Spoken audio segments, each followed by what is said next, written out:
Forma part de la història esportiva de Torrent. Es tracta del gimnàs Erca, que durant dècades ha donat competidors d'alt nivell que han aconseguit importants victòries en tot tipus de disciplines. Fem un repàs ràpid a la seva evolució. Ens ajuden Enrique i Gonzalo Carratalà. Junt d'altres 4 germans van començar esta llarga aventura l'any 1966. Amb tot, com ells mateixos reconeixen, la vocació ja venia d'abans. Bueno, nosaltres començàvem en casa de ma abuela. Sí, en casa de ma abuela, en el corral, fem peces de madera, trapecio, una corda per pujar i tal. Fem un poquet de tot, perquè teníem certa inquietud. És que tampoc podíem invertir molt, però afortunadament, degut a una sessió, com t'ha comentat antes, de Pere i Andreu, que ens facilità un local perquè provàrem a veure com anava això i tal. Entonces, de totes formes, invertirem diners en material, en colchonetes, en peces i tal, farem ahí les dutxes i en el local de Padre Méndez estaguerem 2 anys quasi sencers. Però, de totes formes, els primers 10 o 15 anys eren ruïnosos. Els inicis sempre són complicats. Enrique i Gonzalo recorden que havien de compaginar la posada en marxa del gimnàs amb altres treballs. Eren moments en què només la constància podia fer que el projecte continuara avant. Anàvem corregant salvedat, en el lloc darrere i en les arbres de les pins, fèiem ahí un xicomis que es diu que és l'entrenament en això, i te passava i diu, mira, el loco... De la colina. Este és el que va corregant per allí i tal qual, diu, això està sonat, passaves per l'avenida el diumenge, diu, mira, el loco, i te diuen molts, si anaves a treballar, mories tu que no tindries ganes de córrer. Ja no sabien que venies ja de currar. El que sí arriba de seguida van ser els resultats esportius. El gimnàs Erca ha vist com molts dels seus competidors han aconseguit importants èxits. Diguem, 20 o 30 anys primers han tingut esportistes destacats.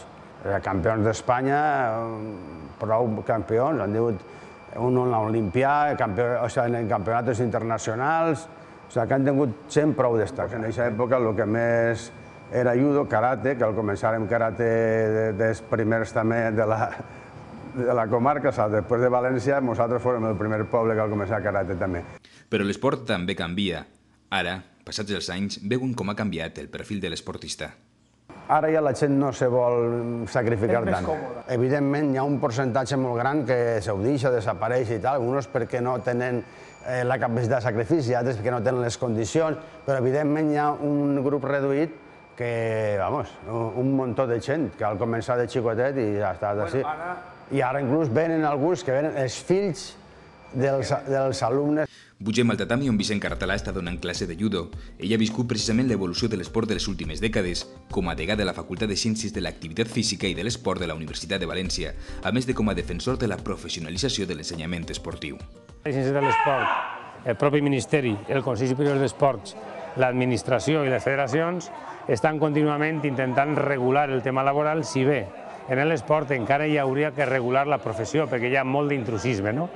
L'usuari el que té que fer és saber que el que té davant és un bon professional i això és la primera pauta. Els professionals estan ben formats perquè estan qualificats per impartir el tema i no són gent que és aficionada com era abans, però també encara hi ha molt que regular en aquest món. Cada vegada més gent practica esport, per plaer. Abans sols fèiem esport per a competir. Avui en dia es fa esport per a disfrutar, per a plaer, per a salut, per relax, i n'hi ha una vessant molt gran de gent que fa activitat física més que esport i cada vegada hi ha tal vegada menys esportistes, si bé els esportistes que hi ha tenen més nivell que abans. Hi ha una tendència a tindre uns estudis al voltant del deportista, alimentació, psicologia, preparació física, tècnica i tàctica, i fa que tot vagi molt més ràpid. Si bé és molt dur, molt sacrificat, i l'esport necessitem un recolzament gran de les institucions per a seguir evolucionant. La història del gimnàs Erca parla també de l'evolució de l'esport i de les persones que han volgut fer d'ell una manera d'entendre la vida.